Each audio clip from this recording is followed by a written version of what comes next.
الشيطان الرجيم بسم الله الرحمن الرحيم لم يكن الذين كفروا من أهل الكتاب والمشركين منفكين حتى تأتيهم البينة رسول من الله يتلو صحفا مطهرة فيها كتب قيمة وما تفرق الذين أوتوا الكتاب إلا من بعد ما جاءتهم البينة وما أمروا إلا ليعبدوا الله مخلصين له الدين حنفاء ويقيموا الصلاة ويؤتوا الزكاة وذلك دين القيمة إن الذين كفروا من أهل الكتاب والمشركين في نار جهنم خالدين فيها أولئك هم شر البرية إن الذين آمنوا وعملوا الصالحات أولئك هم خير البرية جزاؤهم عند ربهم جنات عدن تجري من تحتها الأنهار خالدين فيها أبدا رضي الله عنهم ورضوا عنه ذلك لمن خشي ربه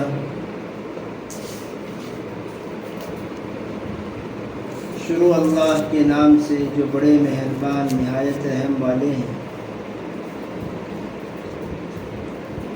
بعثت نبویہ سے پہلے جو لوگ کافر تھے، اہل کتاب اور مشرکین، وہ اپنے کفر سے باز آنے والے نہیں تھے جب تک کہ ان کے پاس واضح دلیل نہ آتی، اور جب تک کہ ان کے پاس ایسے رسول ایک اللہ کی طرف سے نہ آتے جو ان کے سامنے پاک صحیفوں کی تلاوت کرتے جس میں درست مضامین لکھے ہوئے ہیں۔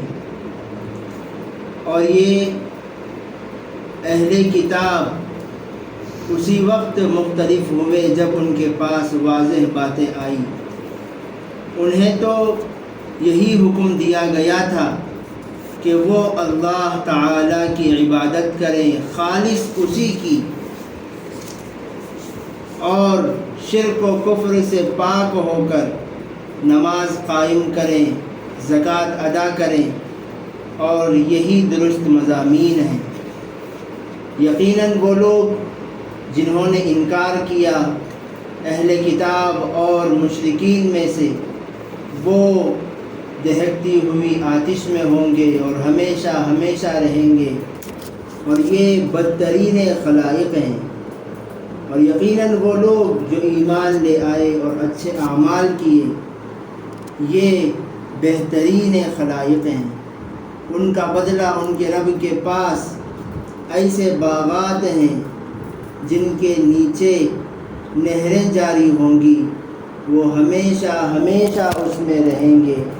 اللہ ان سے راضی ہیں اور وہ اللہ سے راضی رہیں گے۔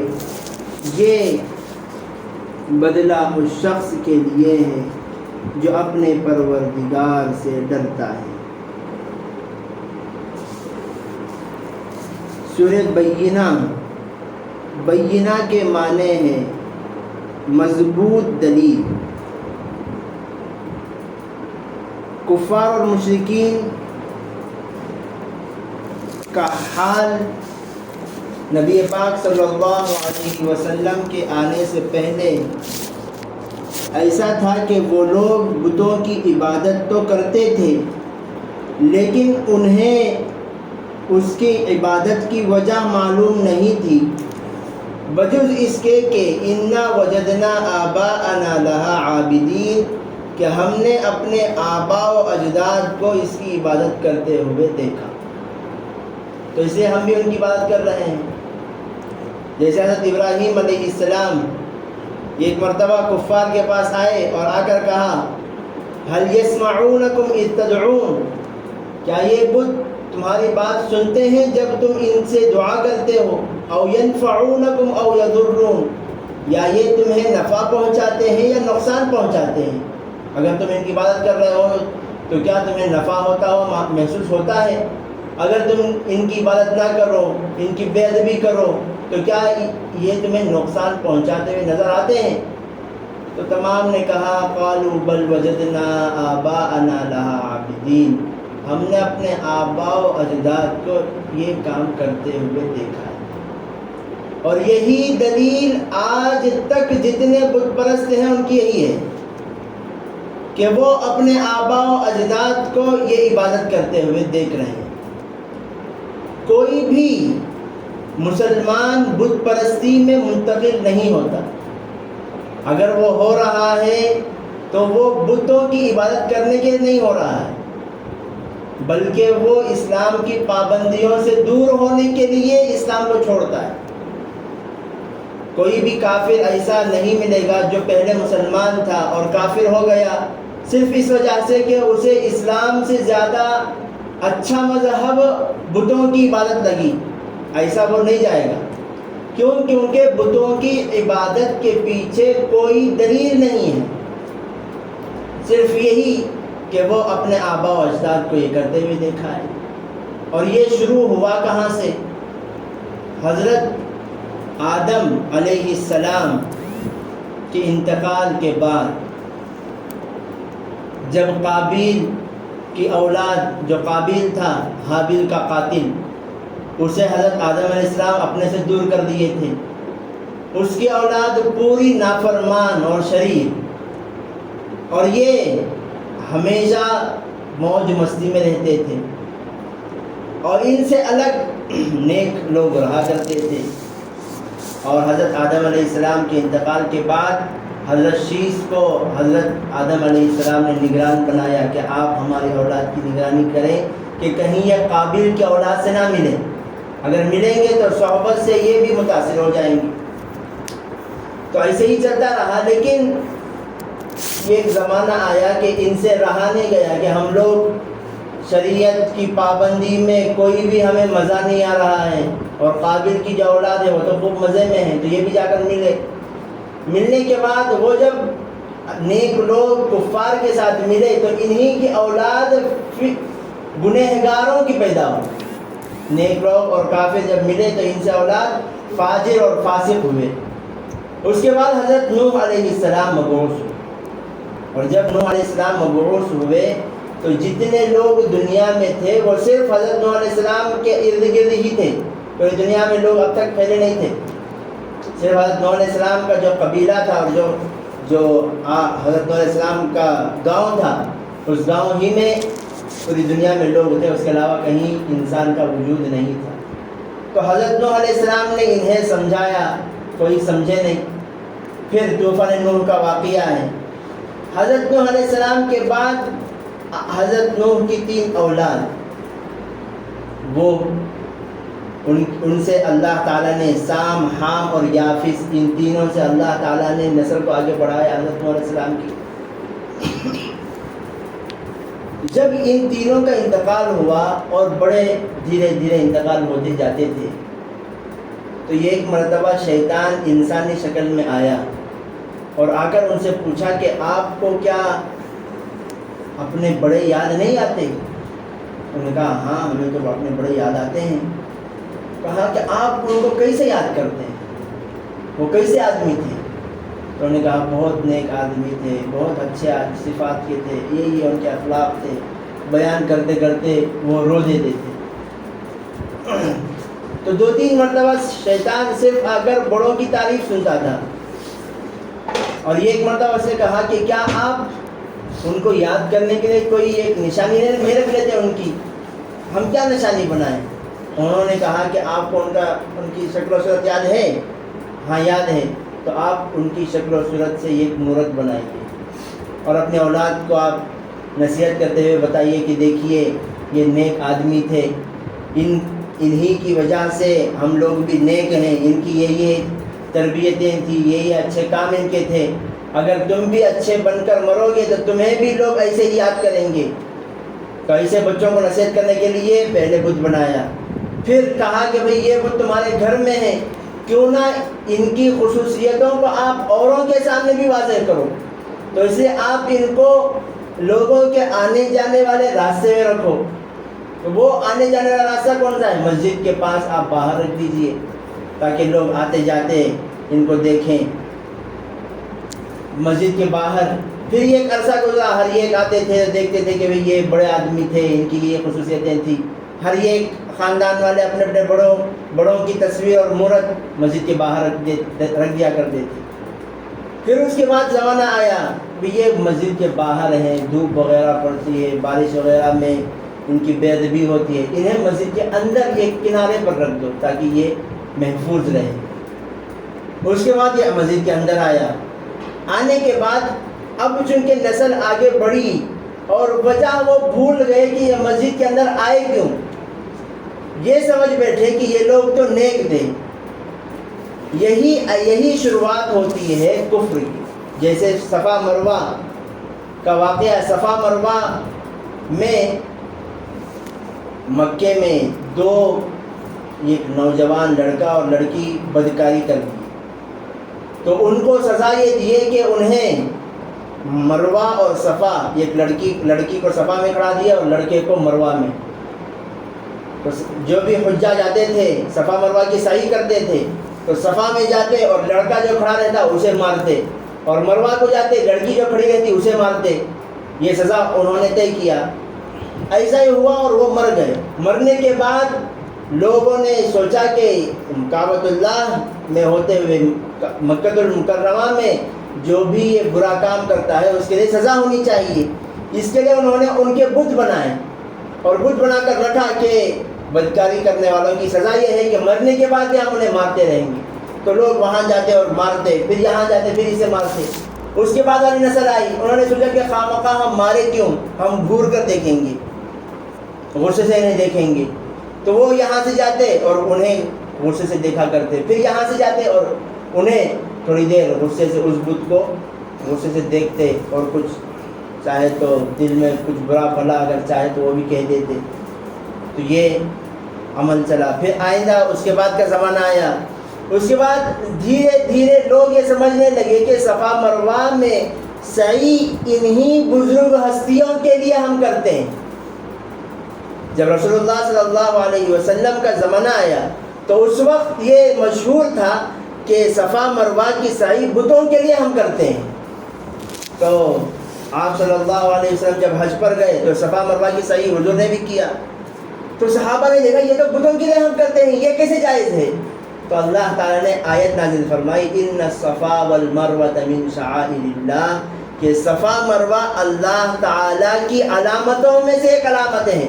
فمن حج البیت او اعتمر، جو بھی حج کے لیے جائے یا عمرے کے لیے جائے، فلا جناح علیہ ان یطوف بہما، تو اس کو بت پرست نہیں کہا جائے گا اگر یہ اس کا طواف کر رہا ہے، کیونکہ یہ بتوں کے لیے نہیں بلکہ حضرت ہاجرہ رضی اللہ عنہا کی علامتیں ہیں، ان سے ان کی عبادت کو اللہ تعالیٰ نے منتقل فرمایا۔ تو یہ بتوں کی عبادت تو شروع میں جب ہوتی ہے تو قاعدہ اس کا عقیدہ برا نہیں رہتا۔ جیسے آج کل کے زمانے میں خبر پرستی مشہور ہے، لوگ جا کر قبر میں نظر و نیاز کرتے ہیں، سجدہ کرتے ہیں۔ تو اس کی شروعات کہاں سے ہوئی؟ اس کی شروعات جب ہوئی ہے تو اس وقت قبر پرستی نہیں تھی، بس اتنا تھا کہ قبر والے سنتے ہیں، وہ زندے ہیں، اللہ والے ان سے پاس آپ جا کر اگر دعا کی درخواست کریں گے تو وہ اللہ تعالیٰ سے دعا کی درخواست کریں گے، تو لہٰذا آپ قبر کے پاس جا کر دعا کی درخواست کرا سکتے ہیں۔ تو اس سے بات شروع ہوئی، یعنی قبر والے جب سنتے ہیں تو آپ صرف سلام ہی نہیں، کچھ آپ کے مسائل ہیں تو جیسے بزرگوں سے ہم جا کر کہتے ہیں حضرت ہمارا فلاں تقاضا ہے، قرض میں پریشان ہوں، کام نہیں لگ رہا ہے، آپ دعا کیجئے، تو ایسا دعا کی درخواست آپ قبر والوں سے بھی کر سکتے ہیں کیونکہ وہ بھی زندے ہیں۔ اس کے بعد زمانہ آیا، وہ انہی سے مانگنے لگے، اب تو ان کو خدا ہی سمجھنے لگے اور سجدہ کر رہے ہیں، اور اس کی تعبیر علماء ان کے کر رہے ہیں کہ جیسے ماں بچے کو لپٹ لیتی ہے، باپ اپنے بچوں کو لپٹ لیتا ہے، ویسے ہم محبت میں قبر کو لپٹ لیتے ہیں، عبادت نہیں کرتے۔ کچھ بھی کرو وہ عبادت ہے، آئندہ آنے والی نسل اس کو عبادت ہی سمجھے گی اور اللہ کی تو عبادت نہیں کرے گی، قبروں کی عبادت کرے گی۔ تو اس لیے یہ بدعات سے روکا اسی لیے جاتا ہے۔ قبر کے سامنے دعا مانگنا جائز ہے کہ نہیں ہے؟ مسئلہ یہ ہے کہ قبر کے سامنے کھڑے ہو کر آپ دعا اللہ سے مانگ سکتے ہیں، لیکن روکا جاتا ہے کہ قبر کے پاس کھڑے ہو کر ہاتھ اٹھا کر دعا نہ مانگیں۔ میں جب جائز آپ کہہ رہے ہیں تو کیوں نہ مانگیں؟ آپ اگر مانگیں گے، آپ تو اللہ سے مانگ رہے ہیں قبر کے پاس کھڑے ہو کر، لیکن آپ کی نسل جو آئے گی وہ یہ سمجھے گی کہ یہ قبر والے ہی سے مانگ رہے ہیں۔ تو اس لیے بالکل ہی منع کر دیا گیا کہ آپ قبر کے پاس جا کر ہاتھ اٹھا کر دعا نہ کریں، بلکہ ہاتھ نیچے رکھ کر ہی دعا کریں۔ اگر مانگنا ہے جس طرف قبر نہیں ہے اس طرف رخ کر لیجئے، قبلہ کی طرف رخ کر لیجئے، قبر تمہارے سامنے نہ ہو، ویسا آپ دعا کیجیے۔ تو یہ حالت تھی کفار مکہ کی کہ انہوں نے بتوں کی شروعات جہاں سے حضرت نوح علیہ السلام کے بعد کے زمانے سے ہوئی، وہ اپنے آبا و اجداد کو دیکھ کر انہی کی عبادت میں لگ گئے اور اللہ تعالیٰ کو بھول گئے۔ اور بعض حضرات اللہ کو جانتے تو تھے لیکن بس ایسے جانتے تھے جیسے کہ تاج محل کے بنانے والے شاہ جہان کو جانتے ہیں۔ پھر تاج محل کون بنایا؟ شاہ جہاں۔ وہ بولتے ہوئے اس کی عظمت دل میں تو نہیں آتی۔ لال قلعہ کس نے بنایا؟ فلاں شخص نے بنایا۔ وہ بولتے ہوئے اس کی عظمت جیسے نہیں آتی۔ دنیا کس نے بنایا؟ اللہ نے بنایا، اور اس کا کام تھا بنانے کا، بنا کر وہ فارغ ہو گیا ہے۔ اب اس کا تعلق دنیا سے اور ہمارے سے کچھ بھی نہیں، اگر ہے بھی تو ہم وہ اپنے کاموں کو بتوں میں تقسیم کر دیا ہے کہ فلاں کام فلاں بت کرے گا، فلاں کام فلاں بت کرے گا۔ تو سفر کو نکلتے وقت سفر کے بت سے جا کر مانگتے تھے، اگر کوئی جسمانی پریشانی ہو تو وہ کسی اور بت کو سے مانگتے تھے، یہ کہہ کر کہ بھئی یہ خدا اتنے کام کیسے کرے گا۔ تو ساتھ میں انہوں نے کہا اجعل الآلہۃ الہا واحدہ، کیا یہ رسول جو آئے ہیں یہ اتنے بتوں کو، یعنی اتنے بت جو کام کر رہے ہیں، الہ واحدہ، یہ ایک ہی بت بیان کر رہے ہیں۔ ان ھذا لشیء عجاب، یہ تو عجیب انوکھی بات ہے، اتنے خداؤں کا کام یہ خدا کیسے کر سکتا ہے، یہ تو اس کے بس کی بات نہیں ہے۔ لہٰذا وہ لوگ دلائل سے بالکل عاری تھے، بتوں کی پرستش اور عبادت تو کرتے تھے لیکن وجہ کیا ہے انہیں معلوم نہیں تھا۔ تو اللہ تعالیٰ فرماتے ہیں ان کو سمجھ اسی وقت آتی تھی حتی تأتیہم البینہ، جب ان کے پاس واضح باتیں آتی جس میں بتوں کی حقیقت کو بیان کیا جاتا کہ بتوں کی حقیقت کیا ہے، اس کی حیثیت کیا ہے، یہ چیز تمہیں نہ نفع دے سکتی ہے نہ نقصان پہنچا سکتی ہے۔ وَيَعْبُدُونَ مِن دُونِ اللَّهِ مَا لَا يَضُرُّهُمْ وَلَا يَنفَعُهُمْ، یہ اللہ کو چھوڑ کر ایسی چیزوں کی عبادت کرتے ہیں جو نہ ان کو فائدہ پہنچا سکتی ہے اور نہ نقصان پہنچا سکتی ہے۔ تو اللہ تعالیٰ نے قرآن پاک نازل فرمائی اور قرآن کے ساتھ اللہ نے سمجھانے والے رسول اللہ کو بھی بھیجا، اور رسول اللہ صلی اللہ علیہ وسلم محض قرآن پڑھانے والے کی حیثیت سے نہیں آئے۔ جیسے کہ یہ ایک فرقہ ہے، وہ لوگ کہتے ہیں کہ رسول اللہ صلی اللہ علیہ وسلم کی حیثیت محض پوسٹ مین کی طرح ہے، نعوذ باللہ، یعنی ہمارے لیے تو قرآن پاک ہے، قرآن پاک پہنچانے والے حضور پاک علیہ السلام ہیں جن کے زندگی کا تعلق قرآن سے نہیں ہے۔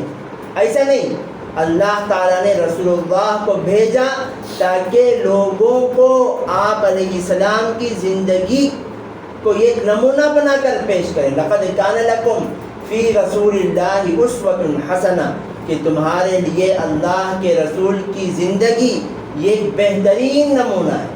تو آپ علیہ السلام کی زندگی کو جو بندہ لے اپنا لے، وہ قرآن پاک پر عمل کرنے والا ہوگا۔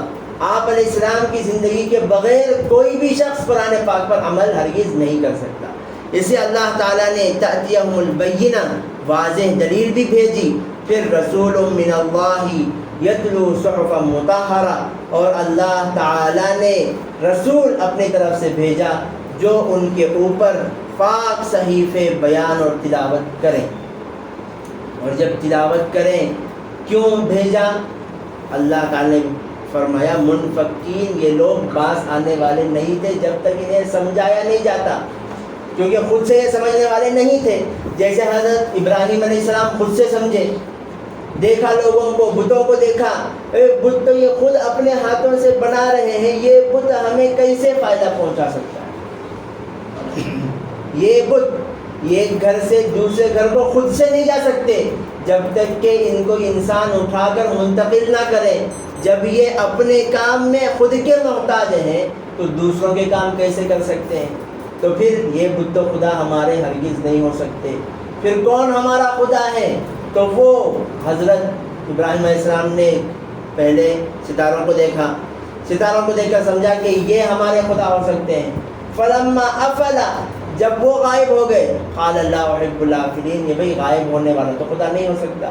پھر چاند کو دیکھا اور کہا کہ فلما رأى القمر بازغا قال هذا ربی، یہ میرا چاند میرا رب ہو سکتا ہے۔ جب وہ بھی غائب ہو گیا تو کہا کہ بھئی یہ جو پابند ہے وہ خدا کیسے ہو سکتا ہے؟ خدا تو وہ ہے جو منمانی کرے، جو خود کسی کا پابند نہ ہو، سب اس کے پابند ہو۔ پھر دیکھا، غور کیا کہ سورج ھذا ربی ھذا اکبر، یہ میرا رب ہو سکتا ہے، یہ تو سب سے بڑا ہے۔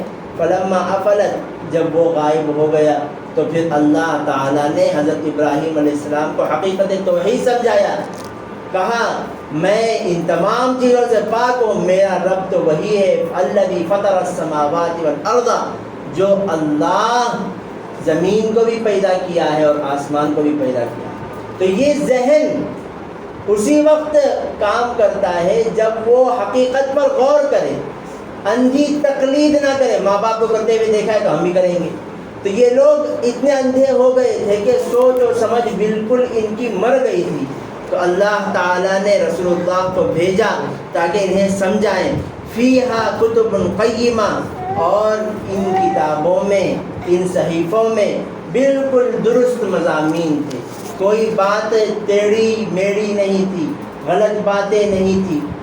اور اللہ تعالیٰ نے بیان فرمایا کہ اہل کتاب جو تھے انجیل اور زبور کو ماننے والے، ان کا ایمان اس وقت تک معتبر تھا جب تک کہ اللہ رب العزت نے قرآن کو نازل نہیں فرمایا۔ جب قرآن پاک کو نازل فرما دیا تو اب رسول اللہ کی خبر پہنچنے کے بعد وہ لوگ یہودی مرے تو پھر جہنم میں داخل ہوں گے، جیسے کہ نبی پاک صلی اللہ علیہ وسلم نے فرمایا من سمع بی من یہودی او نصرانی، جس یہودی نے بھی، جس نصرانی نے بھی میرے بارے میں سنا، ثم لم یؤمن بی، اور میرے اوپر ایمان نہیں لایا، تو وہ جہنم میں داخل ہوگا۔ کیونکہ نبی پاک علیہ السلام کے بارے میں معلوم ہونے سے پہلے تک ان کا نصرانی رہنا صحیح تھا، اور اسی پر اگر وہ مرتے تو جنت میں جاتے۔ توریت کو ماننے والے یعنی حضرت موسیٰ علیہ السلام کو ماننے والے، جب تک حضور پاک علیہ السلام کے بارے میں ان تک خبر نہیں پہنچی اس وقت تک وہ لوگ، ان کا توریت پر ایمان لانا صحیح تھا، اگر وہ مرتے تو جنت میں جاتے۔ جیسے ہی حضور پاک علیہ السلام آ گئے اور انہوں نے اس کا انکار کیا تو پھر یہ جہنم میں ہرگز بالکل چلے جائیں گے، جنت میں ہرگز داخل نہیں ہوں گے۔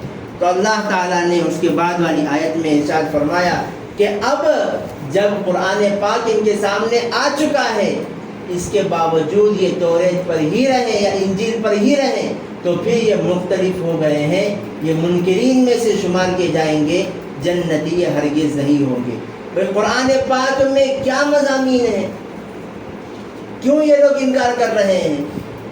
تو اللہ تعالیٰ فرما رہے ہیں پہلے انہیں حکم جو دیا گیا تھا وہی حکم قرآن پاک میں بھی، پہلے کے جو احکام تھے ان احکام کو یہ بدل دیے تھے، اس لیے قرآن پاک میں وہی احکام اللہ نے بیان فرمایا. سب سے پہلے ایمان کہ عبادت کرے، کسی کو خدا مانے تو اللہ تعالی ہی کو خدا مانے. لِيَعْبُدُوا اللَّهَ مُخْلِصِينَ لَهُ الدِّينَ، اللہ تعالی ہی کی عبادت کرے، خالص اسی کی. ایسا نہیں کہ ہم اللہ کو بھی خدا مانتے ہیں اور دوسرے کو بھی خدا مانتے ہیں، یہ نہیں. عقیدے میں، ایمان میں کبھی بھی دوسرے کے بعض حضرات جو ہوتے ہیں وہ لوگ کہتے ہیں کہ بھئی ہم عیسیٰ علیہ السلام کو بھی، جیسس کو بھی خدا مانتے ہیں، اللہ کو بھی خدا مانتے ہیں، سب کو خدا مانتے ہیں. یہ مومن ہی نہیں ہے، یہ مشرک ہے، کیونکہ خدا ایک ہی ہے اور اس کو ایک ہی ماننا ضروری ہے. اسی وجہ سے جو لوگ یوں کہتے ہیں کہ ہم زمین کو خدا مانتے ہیں، زمین کو خدا ماننا جائز نہیں ہے. زمین کے پیدا کرنے والے کو خدا مانیں. بعض لوگ کہتے ہیں کہ سب میں خدا ہے، سب میں، مرد میں بھی خدا ہے، عورت میں بھی خدا ہے. جب غیروں سے پوچھا گیا کہ بھئی تمہارے 30 کروڑ خدا کہاں سے، انہوں نے کہا ہم ہر ایک کو خدا کی طرح دیکھتے ہیں، یعنی ہر ایک کی ہم عظمت کرتے ہیں. تو اس کا مطلب ہے ہر ایک کو ہم خدا کی طرح. تو خدا کی کیا خصوصیت باقی رہ گئی؟ جب تم ہر ایک کو خدا کی طرح دیکھ رہے ہو تو خدا تو وہ آرڈنری ہو گیا. اب جس کو خدا کی طرح تم نہیں دیکھ رہے ہو وہی اسپیشل ہو گیا، جبکہ خدا تو اسپیشل ہے، خدا تو ایک ہی ہے. تو اللہ رب العزت کو ہی خدا مانے اور سب کو جو دیکھ رہے ہو خدا کو پہچاننے کے لیے دیکھو، خدا سمجھ کر مت دیکھو، خدا کو پہچاننے کے لیے. تو اللہ تعالیٰ نے فرمایا وَفِي أَنفُسِكُمْ، خود میں بھی دیکھو لیکن خدا کو پہچاننے کے لیے دیکھو. آسمان میں دیکھو، خدا کو پہچاننے کے لیے دیکھو. زمین کی چیزوں کو، درخت، شجر اور حجر کو دیکھو، خدا کو پہچاننے کے لیے دیکھو. خدا سمجھ کر مت دیکھو، کیونکہ خدا وہ ذات ہے جو تمہیں فائدہ پہنچاتا ہے اور تمہیں نقصان سے بچاتا ہے. خدا وہ ذات ہے جو تمہاری ہر مانگ کو پورا کر سکتا ہے. خدا عظمت والا نام نہیں ہے، خدا عبادت والا نام ہے. تو اس لیے اللہ تعالیٰ نے فرمایا کہ ہم نے کتب سابقہ تمام کتابوں میں احکام بدلے ہیں، عقیدہ کسی میں نہیں بدلا. حضرت اسماعیل علیہ السلام، حضرت سلیمان علیہ السلام کے زمانے میں بتوں کو تراشنا جائز تھا، بت بنانا کیا تھا؟ جائز تھا، لیکن شریعت محمدیہ میں جائز نہیں ہے. حضرت یوسف علیہ السلام کے زمانے میں بادشاہ کو سجدہ کرنا عظمت کے طور پر جائز تھا، لیکن اس زمانے میں جائز، یعنی رسول اللہ صلی اللہ علیہ وسلم کی شریعت میں جائز نہیں ہے. لیکن تمام یہ تو احکام ہیں، عقیدہ تمام مذہب میں ایک ہی ہے. کسی مذہب میں اللہ کے ساتھ کسی کو شریک نہیں ٹھہرایا گیا. تو اللہ فرمائے وما امروا، یہ ماضی مطلق ہے. جس مذہب میں بھی انہیں حکم دیا گیا تھا تو حکم ایک ہی تھا، لِيَعْبُدُوا اللَّهَ مُخْلِصِينَ لَهُ الدِّينَ، کہ وہ اللہ کی عبادت کرے، صرف اسی کی اور صرف اسی کی. اس کے علاوہ کسی کو شریک بنانا جائز نہیں ہے. یہاں تک کہ نبی جو اللہ کے سب سے قریب ہیں ان کو بھی خدا کا درجہ دینا جائز نہیں. نبی پاک صلی اللہ علیہ وسلم نے فرمایا کہ میرے بارے میں غلو مت کرو، جیسا کہ عیسائیوں نے حضرت عیسیٰ علیہ السلام کے بارے میں غلو کیا. غلو کرتے کرتے اللہ کا بیٹا بنا دیا اور خدا بنا دیا. کس کو؟ حضرت عیسیٰ علیہ السلام کو. ویسے میری محبت میں اور میرے بارے میں غلو ہرگز نہ